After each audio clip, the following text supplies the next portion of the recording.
अभी सीसीटीवी से बच जाते हो, सीसीटीवी से पकड़े जाते हो कि नहीं पकड़े जाते हो? इस बार हम लोग सैटेलाइट से देखेंगे कि कौन पुलिस वाला पैसा ले रहा है कि नहीं ले रहा है। भाई लंबी बात करने में क्या फर्क पड़ता है जब बीजेपी वाले इतनी बड़ी बड़ी बातें कर रहे हैं। तो सैटेलाइट से नहीं देख सकते क्या, बताओ?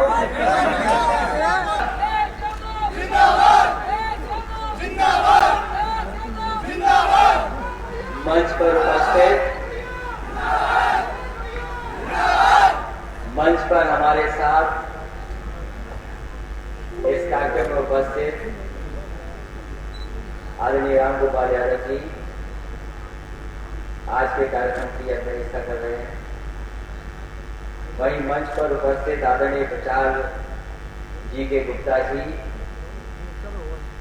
पार्टी के हमारे सभी वरिष्ठ नेता, एमएलसी, सांसद अक्षय जी, यहाँ पर उपस्थित बड़ी संख्या में सभी शिक्षकगण, छात्र छात्राएं, पत्रकार साथियों, मैं सबसे पहले आप सबको बहुत बहुत बधाई देना चाहता हूं आज लाइब्रेरी के उद्घाटन के कार्यक्रम में शामिल होने के लिए।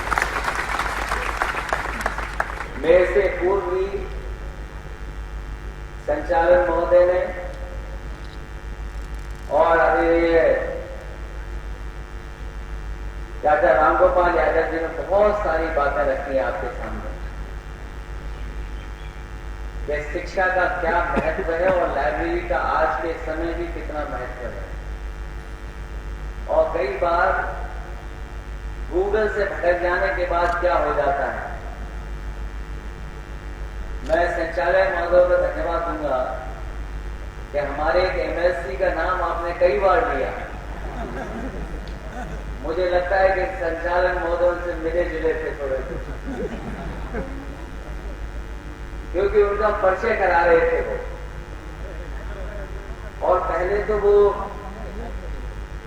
यादव बन गए और बाद में उन्हें याद दिलाया गया तो वो ठाकुर बन गए। और मान लो अगर संचालक महोदय से थोड़ी गलती और हो जाती और वो कह देते कि एमएलसी उदयवीर सिंह ठाकुर है तो क्या हो जाता, और आगे लग जाता ठाकुर तो क्या हो जाता। तो कई बार हमारे समाज में भी ऐसी चीजें हैं। हालांकि मथुरा में ठाकुर जी किसको कहते हैं वहां से बेहतर कौन जाता। और अगर आगे ठाकुर लगे और पीछे ठाकुर लगे वो भी आप जानते हो क्या हो जाता है। तो अच्छा है कि गूगल जितने नहीं भटकेंगे। और मुझे याद है कि एक बार इसी एक्सप्रेसवे पे कुछ नौजवान नई सफारी खरीद करके लाए थे और बड़ी कंट्रोवर्सी हो गई थी। सरकार के लोग ये आरोप हम पे लगा रहे थे कि आपने सड़क गलत बनाई है। और जब मैंने जानकारी की तो वो नए नौजवान थे, गाड़ी लेकर के आए थे, उन्होंने गूगल पे सेट कर दिया था। उन्हें आगरा से कन्नौज जाना था और क्योंकि गूगल रास्ता दिखा रहा था तो वो रास्ते पे चल रहे थे। उनसे गलती ये हुई कि एक्सप्रेस वे पे न चल करके वो सर्विस लेन पे चल रहे थे और रात के अंधेरे में जानते वो पुलिया पे गिरे थे, 100 फीट नीचे जाकर गिरे थे। कितने होशियार हैं आप समझ ही नहीं पा रहे उनकी बात। हमें और आपको कैसे धोखा दे रहे हैं बताओ, धोखा दे रहे हैं कि नहीं दे रहे हैं। और नौकरियां नहीं है, नौजवानों याद रखना, नौकरियां रोजगार नहीं है, कोई नौकरी रोजगार के अवसर नहीं है। बंद हो रही है कारखाने, टेक्सटाइल इंडस्ट्री बंद हो रही है, ऑटोमोबाइल सेक्टर किसी शोरूम वाले के पास चले जाना, आप पूछ लेना आप उससे कि बताओ आपकी कितनी सेल डाउन हो गई है। हर सेक्टर नीचे जा रहा है। इन्होंने मेक इन इंडिया का सपना दिखाया था। एलएनटी के सबसे बड़े अधिकारी उन्होंने कहा कि एलएनटी के जो सबसे बड़े अधिकारी उन्होंने कहा कि ये जो सपना दिखा रहे थे मेक इन इंडिया का, ये सब फ्लॉप शो है, एक भी कुछ मेक इन इंडिया नहीं हो पाया भारत में। चलो कहीं ना हो पाया हो, हमें शिकाबाद में बताओ कौन सी चीज हो रही है, कौन सी नई चीज बनाई है भारतीय जनता पार्टी ने, बताइए। कौन सा कारखाना फिरोजाबाद में लगा दिया, बताइए।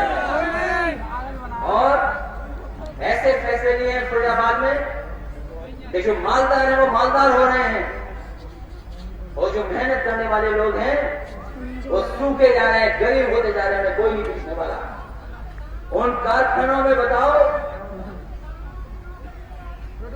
अभी हम बताते हैं ये किसान बेचारे 2000 रुपए के चक्कर में चले गए।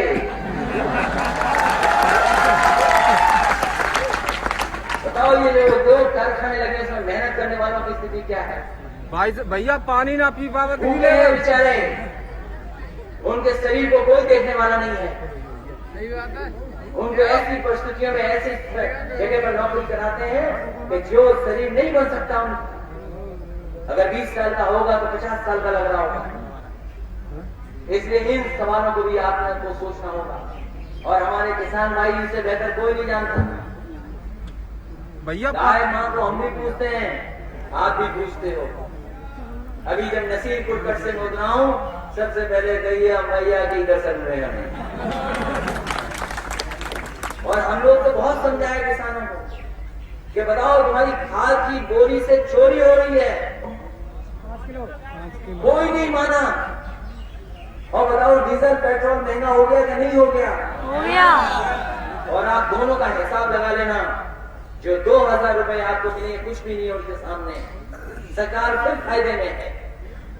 बताओ फायदे में सरकार है कि नहीं है? आप हिसाब लगाना, डीजल पेट्रोल जो महंगा हुआ उसमें कितना वसूल रही है सरकार। और पिछले कई वर्षों से खाद की बोरी में से चोरी हो रही 5 किलो। बताओ क्या हिसाब है उसका।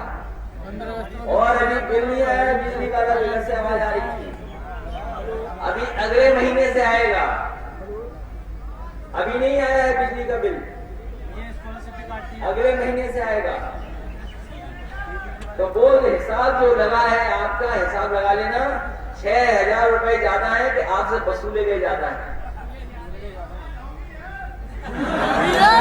लेकिन अब इन बातों का कोई मतलब नहीं है, इन बातों का कोई मतलब नहीं है। जब मतलब था, जब मौका था, वो मौका आपसे हाथ से छूट गया।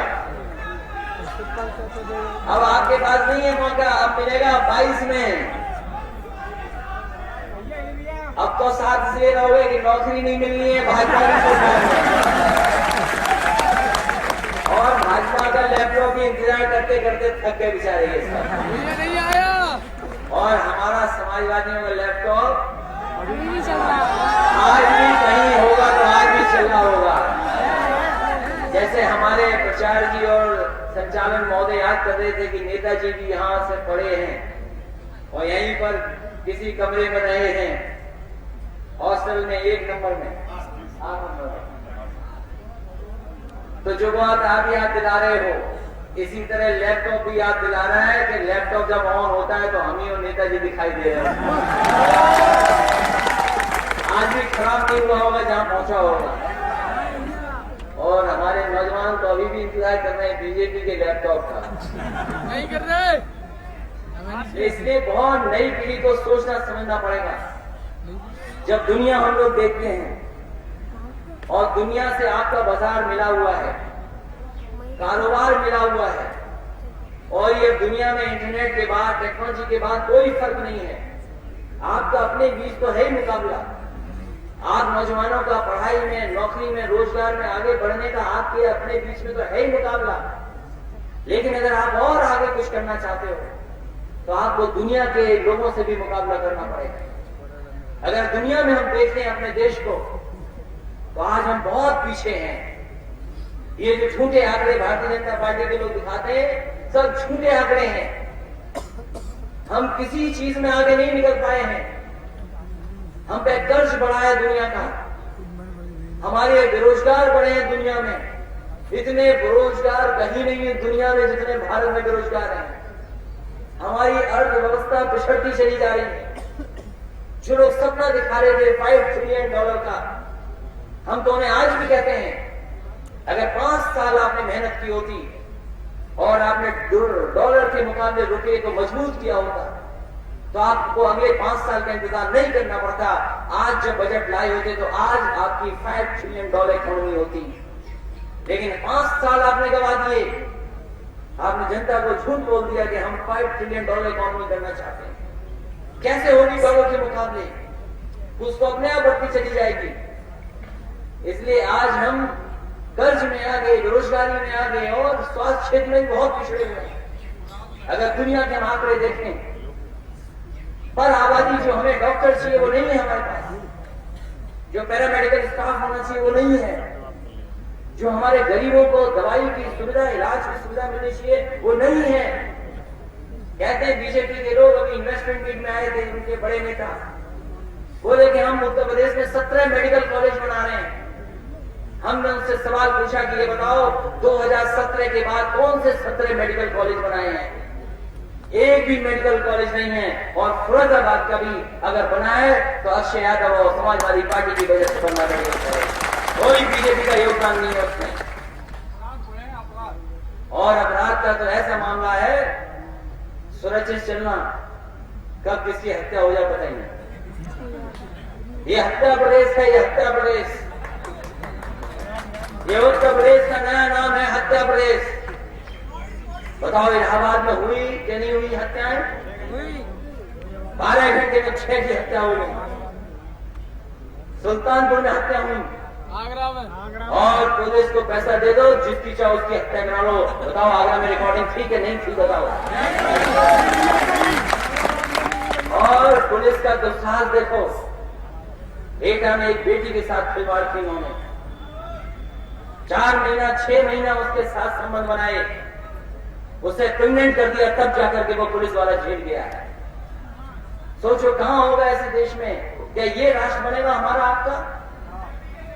और बताओ 100 नंबर दिया था, सबसे बेहतरीन हमने व्यवस्था 100 नंबर इसलिए दिया था कि थाने की ये दादागिरी खत्म हो जाए।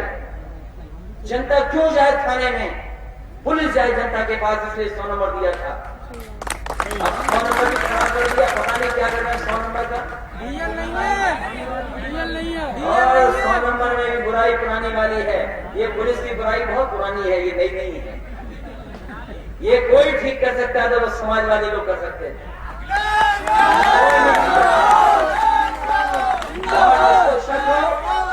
जिसको लग रहा हो कि समाजवादी लोग नहीं ठीक कर सकते, तो अगर 100 नंबर दी है, दोबारा सरकार आएगी तो बताना पुलिस वाला कोई पैसे लेके दिखा दे। गरीब नहीं ले सकते हो,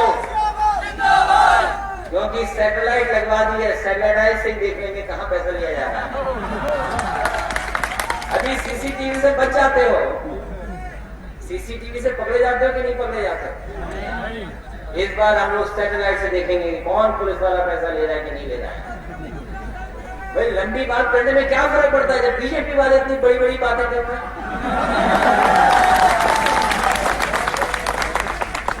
सैटेलाइट से नहीं देख सकते क्या? बताओ।